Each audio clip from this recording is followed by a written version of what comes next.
O Senhor esteja convosco. Proclamação do Evangelho de Jesus Cristo, segundo Mateus.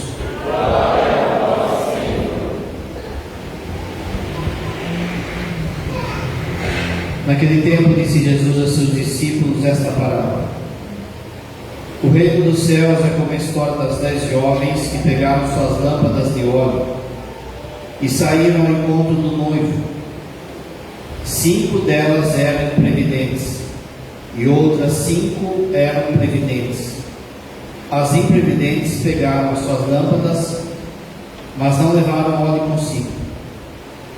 As previdentes, porém, levaram vasilhas com óleo junto com as lâmpadas. O noivo estava demorando e todas elas acabaram cochilando e dormindo. No meio da noite ouviu-se um grito: O noivo está chegando, ide ao seu encontro. Então as 10 jovens se levantaram e prepararam as lâmpadas. As imprevidentes disseram às previdentes: Dai-nos um pouco de óleo, porque nossas lâmpadas estão se apagando. As previdentes responderam: De modo nenhum, porque o óleo pode ser insuficiente para nós e para vós. É melhor irdes comprar dos vendedores. Enquanto elas foram comprar óleo, o noivo chegou. E as que estavam preparadas entraram com ele para a festa de casamento. E a porta se fechou. Por fim chegaram também as outras jovens e disseram: Senhor, Senhor, abre-nos a porta. Ele, porém, respondeu: Em verdade vos digo, não vos conheço. Portanto, ficai vigiando, pois não sabeis qual será o dia nem a hora. Palavra da salvação. Glória a vós, Senhor.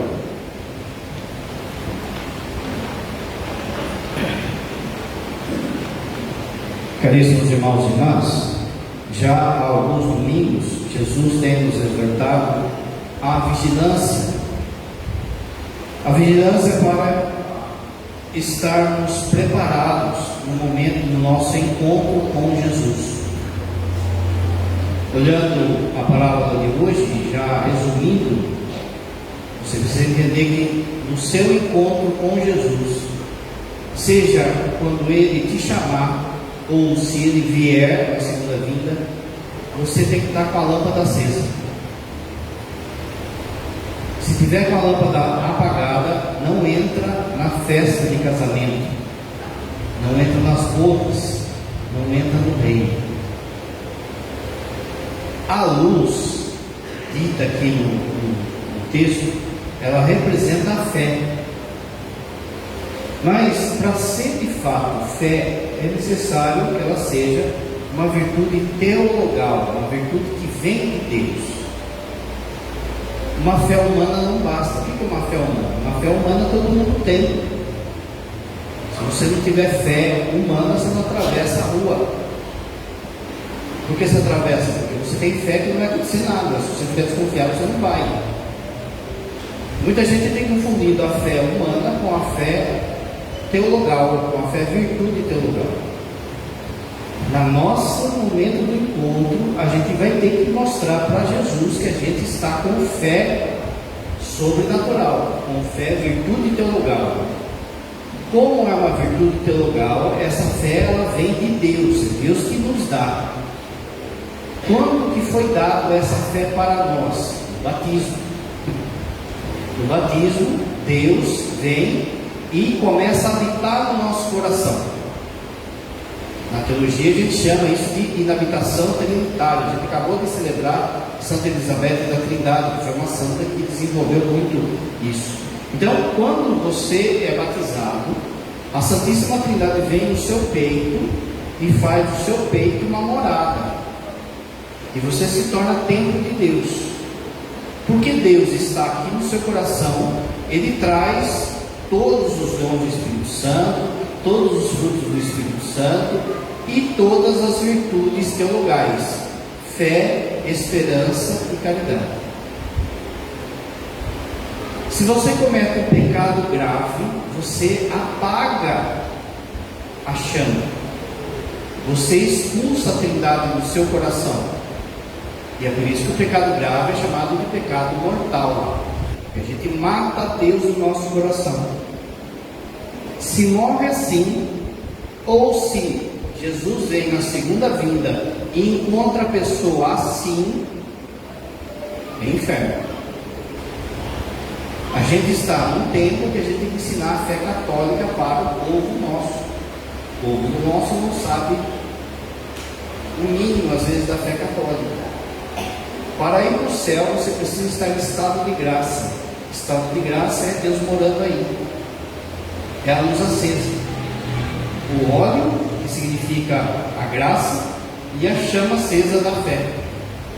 Agora, há pecados que a gente faz que balança a chama, igual aqui no altar, não é? Tem hora que bate o ventinho, a chama parece que vai apagar, mas não apaga. Esses pecados são os pecados leves que a gente comete. Esses pecados a gente apaga quando a gente faz uma obra de caridade, quando a gente reza, quando a gente faz uma penitência, quando a gente comunga, quando a gente pede perdão. Mas existem pecados que apagam a vela. É aquilo que eles chamam de pecado grave, pecado mortal. Basicamente é isso que você tem que entender hoje. Porém, para entender de fato esse evangelho, eu vou dividir em duas partes. A primeira parte é o que é de fato essa parábola, por que Jesus contou essa parábola. Para saber isso, você tem que saber como que era o casamento no tempo de Jesus. Tem algumas semelhanças com o nosso hoje casamento, com o rito do casamento, mas tem algumas coisas que são diferentes. No tempo de Jesus, então, o casamento ele tinha duas etapas. A primeira etapa é quando o rapaz se interessava pela moça, ficava de zóio ali na moça, não tinha namoro, ficava de zóio ali, a mulher, ele via que ela também, dava uma zoiada, aquela coisa. Ele pegava e ia falar com o pai dela. Ele se apresentava diante da família e pedia a mão da noiva, da moça. O pai da noiva tinha que sempre buscar defender a noiva, a mulher. Por quê? Porque se ela caísse, se ela adulterasse, se ela tivesse relação antes do casamento, se ela estava desgraçada para a vida inteira. Ninguém iria querer casar com ela, e a hora que os pais dela morressem, o destino dessa mulher era ser prostituta, porque não tinha trabalho. Como que ia sobreviver? O pai, então, da noiva, da moça, ficava atento a algumas questões. O rapaz se apresentava. O pai da noiva, por vezes, às vezes era da mesma vila, conhecia o rapaz, conhecia a família do rapaz. Se ele não conhecesse, ele ia investigar, ele ia ver, ele ia perceber a pessoa. Se ele conhecesse, ele conhecia a família, via que era um rapaz bom, que era um rapaz do templo, da sinagoga, que era um rapaz trabalhador. Ele então conseguia uma primeira bênção ao casal, ali na casa mesmo. O pai chamava então os dois e dava uma bênção ao casal. A partir dessa bênção, eles já eram considerados comprometidos um com o outro. A partir dessa bênção, se um deles, por exemplo, saísse com outra pessoa, era considerado adultério. Essa pessoa era apedrejada. Ela já tinha vínculo, a partir da primeira bênção já havia vínculo, mas eles ainda não moravam juntos. Na primeira etapa, bênção, comprometimento, mas não podiam habitar juntos ainda. Por quê? Porque o noivo tem que fazer a casa. Como o padre falou, o pai da noiva tinha que cuidar dela. Então não saía da casa do pai se não tivesse casa pronta. Não tinha nada de puxadinho na quinta da sogra. Não tinha. E olha como eles eram sábios já, hein? Não falo nada. Olha só. Ele pegava então e ia construir. Já estava felizão. Já estava prometido para ele. Ele ia casar com ela, mas ele agora tem que fazer a casa. Bom, aí era o interesse dele. Se ele queria casar logo, ele construía a casa logo. O que ele fazia? Se ele tinha interesse de casar logo, ele chamava os seus amigos, os amigos do noivo. Não é assim? Vamos lá sábado em casa, vai ter uma feijoada. Chega lá, antes tem uma laje para bater, não é assim? Também já era assim. Se você lembrar, a turma chega para João Batista e pergunta para ele se ele é um noivo, se ele é o Messias. Ele fala: não, eu não sou digno de desatar a correia da sandália dele, eu sou amigo do noivo. O que é o amigo do noivo? Aquele que ajudava a construir a casa. Terminada a casa, o noivo chegava para o pai e falava: está pronta a casa.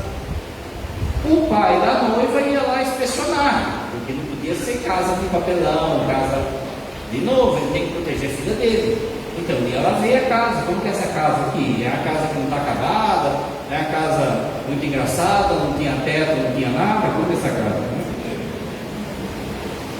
Ele chegava lá e ele via que a casa estava em ordem. Aí ele marcava a segunda bênção. Olha só, quando o anjo aparece para Maria, Maria e José estão na primeira fase. Você se lembra que o anjo apareceu a uma virgem que estava prometida a um jovem chamado José. E eles não palpitavam ainda. Maria vai falar: como que eu vou ficar grávida se eu não conheço homem algum? Ou seja, José estava fazendo a casa, estava na primeira fase do casamento. Quando terminava a casa, o pai então olhava a casa: está tudo ok? Tudo ok, então vamos marcar o casamento. O casamento vai ser sábado que vem, por exemplo. O casamento era marcado na porta da igreja, se não tivesse o templo. O casamento era marcado na porta da casa nova. Podia ser dado a bênção pelo pai, caso não tivesse um sacerdote na cidade. Se tivesse sacerdote, o sacerdote fazia.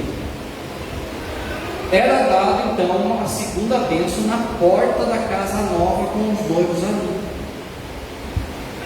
Só que, diferente do nosso casamento, o noivo me chegava depois. Nosso casamento, o que a gente acostumou? O noivo fica aqui, não é? O padre fica 50 minutos derretendo, esperando a vontade da donzela da noiva chegar, né? Aí quando a noiva chega, ainda vão falar com o ouvido do padre: padre, tem uma madrinha que não chegou ainda, né? E o padre com 3 missas para celebrar. Diferente de agora, era o noivo que chegava depois. Por quê? Porque era uma sociedade patriarcal, uma sociedade que o homem era mais importante na cabeça deles, lógico. Ou seja, quando então o noivo estava chegando, saía uma procissão da casa do pai da noiva. Nessa procissão ia atrás da procissão, por último, a noiva de branco com uma vela na mão, e junto com a noiva as virgens da cidade, aquelas mocinhas que já eram mulher, já tinham virado mulher, mas ainda não eram casadas. Não, aí as mocinhas adolescentes, porque ali também casavam, 14, 15 anos já se casavam. Então, pegava lá as virgens, as mocinhas, e elas saíam também de roupa branca, em procissão. Elas iam na frente e a noiva atrás. Essa procissão ia até a porta da casa nova. Nessa procissão, as virgens iam carregando lâmpadas acesas para iluminar o caminho da noiva, para, entre aspas, fazer com que ela, o símbolo era esse, fazer com que ela se encontre com o noivo. Ela chegava, aí chegava o noivo. Chegava o noivo, o sacerdote, ou se não tivesse sacerdote, o pai da noiva, dava a segunda bênção. A partir dessa segunda bênção, casamento de fato. Casamento. A partir da segunda bênção, aí eles podiam coabitar. Dada a segunda bênção, eles iam para a festa. Tem que dar festa. Festa era sinal da abundância, da bênção de Deus àquele casal. Então, você vai entender por que na boda Nossa Senhora vai pedir para Jesus para ter vinho. Porque se está tendo uma festa de casamento, tem os convidados, e acabou o barquinho de maionese, acabou as batatas do tambor, acabou o pão com carne moída, é sinal que aquele casamento não vai dar certo. Nas bodas de Caná acabou o vinho. Então Nossa Senhora vai lá e pede. Aliás, a tradição diz que esse casamento é o casamento de São Judas Tadeu. Mas se você lembrar, Jesus não é meio piribicão ali também, né? O texto fala assim: Maria e seu filho Jesus foi convidado. Mas daqui a pouco veio 12 com ele, né? 12 caras. Então pensa, Pedrão, que é amor de forma? Não, imagine só o bicho como é. Então o que eles faziam? Eles tinham que regular os convidados, porque numa vila todo mundo conhecia todo mundo. Então se largar, vai todo mundo para a boca livre. Então o que eles faziam? Quem estava ali no casamento, quem eram os convidados, iam para a festa num lugar em que se fechava, como se fosse um sítio, como se fosse um lugar que se fechava a porta. Porque se acabar comida, acabar o vinho, era sinal para eles de desgraça. Acabou a festa, acabada a festa, aí vinha a consumação do casamento, que até hoje permanece. Como você sabe, o casamento, o rito, ele tem 2 etapas. A primeira etapa é aqui na igreja, quando o padre faz o rito. A segunda etapa é a lua de mel do casal, é consumar o casamento. Tem que ser feito de modo completo. O que significa isso? Tem que falar escancarado para entender, né? Não pode terminar fora. Entende?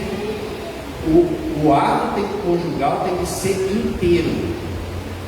De forma que quando isso acontece, é que o casamento está consumado.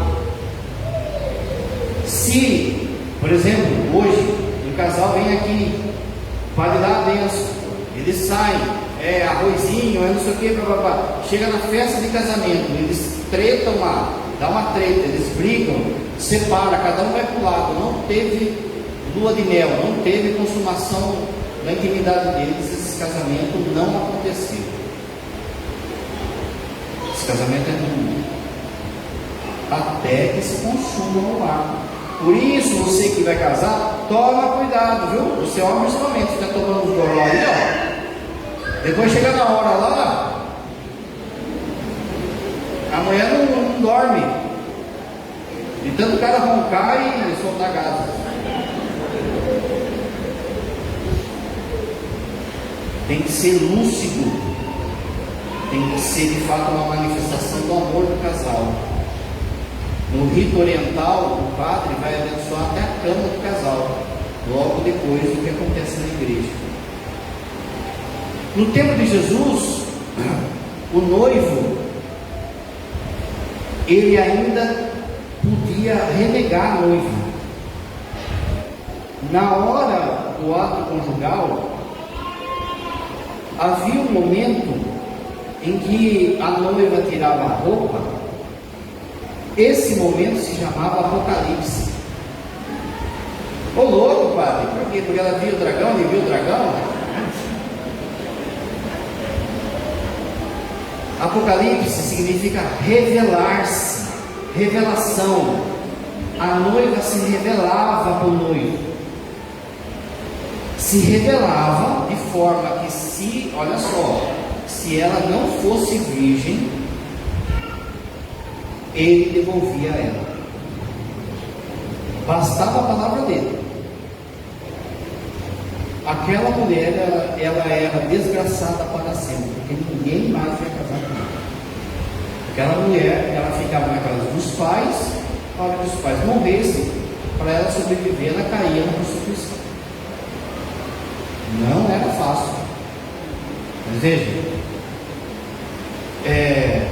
você vai entender por que o Apocalipse. O que é o livro do Apocalipse?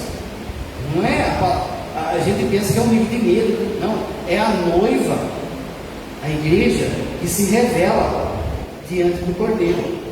A noiva, ela tem que estar pura.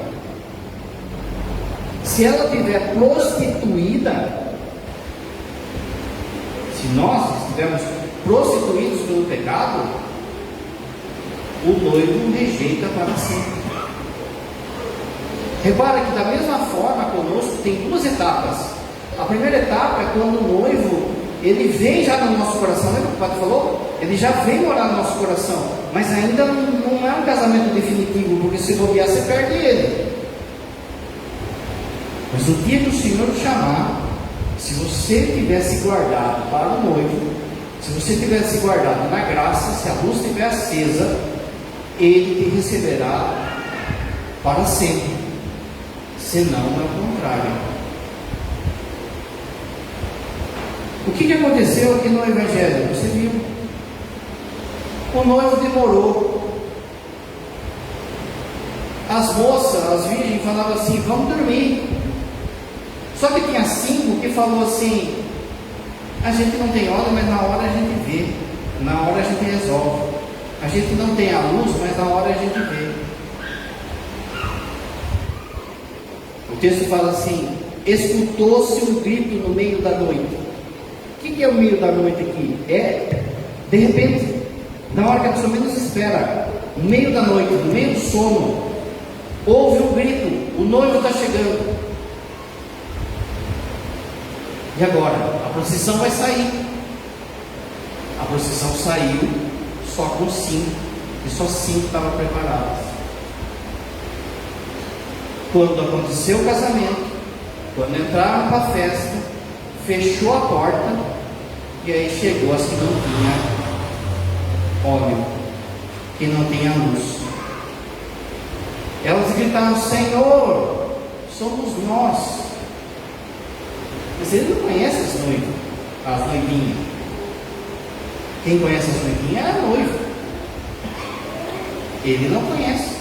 A resposta é: não vos conheço. Percebe então aquilo que o Pai falou? A única coisa que você tem que fazer é guardar o seu estado de graça, guardar Deus aí dentro. A primeira fase do casamento, o primeiro momento do casamento, que ainda não é definitivo, mas você tem que estar com Ele na hora que Ele chegar. Se morre com a luz apagada. Para isso, o texto vai usar, agora a segunda parte. O texto vai chamar essas noivas que tiveram o cuidado de se guardar das virgens prudentes. Essa segunda parte é você entender o que de fato é então a virtude da prudência. A virtude da prudência, ela é uma virtude cardeal. Lembra que o padre falou que a fé, a esperança e a caridade é uma virtude teologal, ou seja, Deus coloca no nosso coração. A virtude cardeal, a gente já nasce com elas: temperança, justiça, fortaleza e prudência. Só que a gente precisa cuidar delas. A gente precisa, como se fosse apontar lápis, a gente precisa afiar elas. E o Senhor nos deu prudência. A prudência, diferente do que a gente pensa, não é... Sabe o que a gente pensa quando a gente fala de uma pessoa prudente? A gente pensa assim: a pessoa prudente é aquela pessoa que ela vê nuvens assim no céu, aí ela pega o guarda-chuva, vai que chova, ela está sendo prudente. Não é isso? O catecismo fala assim, ó: a prudência é a virtude que dispõe da inteligência, que usa da nossa inteligência para discernir em qualquer circunstância aquilo que é o nosso bem. A prudência é a virtude que a inteligência usa para que a gente saiba o que é o nosso bem, o que faz bem para nós. Mais ainda, e para escolher os instrumentos que a gente possa chegar a esse bem. E a prudência, então, é a virtude que usa da nossa inteligência para discernir aquilo que é bom para nós. E ela, sabendo que é bom para nós, a prudência vai usar dos instrumentos, da ferramenta, para que a gente alcance aquilo que é bom para nós.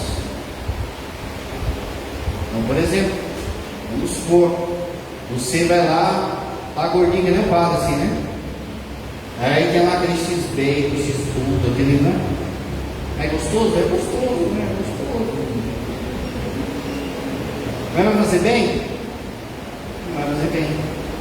A prudência vai falar: opa, você não pode, tem que emagrecer, vai com calma. A prudência vai fazer, por exemplo, que você olhe para o serviço que você está. Esse serviço é bom para mim? Está sendo bom para mim? Está me levando para o bem? Esse namoro está me levando para Deus? A prudência. Além disso, ela vai usar dos meios. Por exemplo, o padre está gordinho, está lá, tem um lanchão, mas em vez de comer lanchão, tem que comer. Não é alface não, né? É franguinho desfiado, tem que pegar as coisas erradas, não é? É um instrumento, percebe? É um instrumento. Muito bem, qual é o máximo bem que existe? É Deus, não é? Então, qual é a maior prudência que a gente tem? É quando a gente escolhe as coisas que nos levam para Deus. É por isso que na primeira leitura foi dita que a prudência é a filha da sabedoria. Na primeira leitura foi dito assim, ó: meditar sobre a sabedoria é a perfeição da prudência. A sabedoria é o maior dom do Espírito Santo. Tem os 7 dons do Espírito Santo, não é? É um degrau, são degraus. O maior dom do Espírito Santo é a sabedoria. A sabedoria aqui não entenda como diploma, como inteligência. A sabedoria é a capacidade de enxergar tudo com os olhos de Deus. Uma pessoa ela pode não ter estudo, mas ser sábia. Porque tudo que acontece na vida dela, ela olha a partir de Deus. O que Deus quer? O que Deus está falando? Uma pessoa pode ter diploma, pode ser inteligente, mas não ser sábia, porque ela não olha a partir de Deus, ela olha a partir dela, é um soberbo. Então veja, se a primeira leitura está falando disso, se a sabedoria é olhar tudo nos olhos de Deus, e a prudência é buscar o bem, que é Deus, e os instrumentos, que é Deus, quando eu busco aquilo que é certo, Eu estou sendo sábio. Eu estou sendo prudente. Quando você veio na missa hoje, você está sendo sábio. Você está sendo prudente. Quando você percebe aquilo que o padre falou, o padre acabou de falar, percebi que eu acho que minha vela apagou aqui, viu? Porque eu fiz um pecadão aí, ó. E aí você percebe que precisa confessar. Você está sendo sábio, você está sendo prudente. Por quê? Vai que o seu encontro com Jesus seja daqui a 5 minutos, né? Então é assim, olha as virgens, não deram bola, foram dormir. Tem muita gente dormindo nos igrejas, muita gente com vela apagada e dormindo. Ele está sendo imprudente. Se o sábio é quem olha para as coisas de Deus, então tem que falar, ele está sendo burro. Está sendo burro porque está se colocando em risco. Está se pondo em risco, está com a vela apagada. E se Deus chamar? Um dos instrumentos que Deus dá para que a gente seja prudente é o tempo. É o tempo. As virgens boas, elas usaram bem o tempo, ou seja, perderam 5 minutos a mais, 10 minutos a mais, mas tiraram o óleo, deixaram o óleo pronto. As outras falaram: não, vamos dormir. Gastaram o seu tempo, perderam o seu tempo. O Senhor chegou e deu o que deu. De forma então que quando você escolhe as coisas de Deus, a palavra, a caridade, vir na missa, buscar confissão, perdoar as pessoas, você está sendo prudente, você está sendo sábio. Agora, pensa só, não só lá fora, mas mesmo aqui dentro, tem muita gente com vela apagada. Se Jesus chegar nessa porta agora, como é que está aqui? O problema é que a gente acha que a gente vai viver para sempre. O problema é que a gente acha que Jesus não vai vir, ou que vai demorar para que eu morra. Mas isso é ser imprudente, porque como o padre falou, a gente não sabe a hora. É um texto: vigiai e orai, pois não sabeis nem o dia nem a hora. Quantas pessoas no tempo do Covid tinham mais saúde do que você e foram? Quantas pessoas no tempo do Covid que não tinham saúde nenhuma, que pegaram o Covid 1, 2 vezes e estão aí? Não sabe a hora, você não sabe a hora. Pode ser o bombadão que for, pode ser o fortão que for, pode ter feito os exames que for aí, ó. Foi tomar banho, escorregou, bateu a cabeça, foi. Foi atravessar a rua, foi. Pegou o carro, foi. Perceba então que é uma luta. O que você tem que fazer? Você tem que fazer igual essa lamparina aqui, ó. Você tem que proteger essa chama. Você não pode deixar que as insinuações, o sopro do diabo, as insinuações do mundo apaguem essa chama. Se você caiu na desgraça de perder a chama, é recuperar a chama o mais breve possível. Como ele faz isso? Confissão. Vários domingos que Deus já tem falado, Jesus já tem falado isso. Você se lembra da parábola da festa de casamento do filho do rei, que tinha um cara lá que não tinha roupa adequada, estava com a roupa suja. Ser prudente, ser sábio, é fazer de tudo para que essa chama não se apague. Veja bem, vai estar aqui, pensa só, a gente está aqui, aí está os ventiladores ligados, aí de repente dá aquele vendaval que deu aí, só que a gente não colocou o vidro, aí vai austear acende, até já apaga, Aí ela liga de novo, aí apaga, aí você lá, aqui vai falar assim, vou falar, hein? Que burrice! Não vai acender. Tem que proteger a chama, não é isso que você vai falar? O senhor da guarda tem que falar a mesma coisa. Protege essa chama. Proteja a chama. O cara quer parar de beber, vai jogar parado no bar. Não é? O cara quer parar de beber e fala assim, não vou beber, vou fazer gargarejo só. Depois eu busco. O cara, ele sabe que o namoro dele, a menina, o cara sabe que vai pegar, aí continua fazendo as mesmas coisas, vai namorar no carro, vai namorar sozinho, vai cair, gente, vai cair. Pensa só, a gente repetir os erros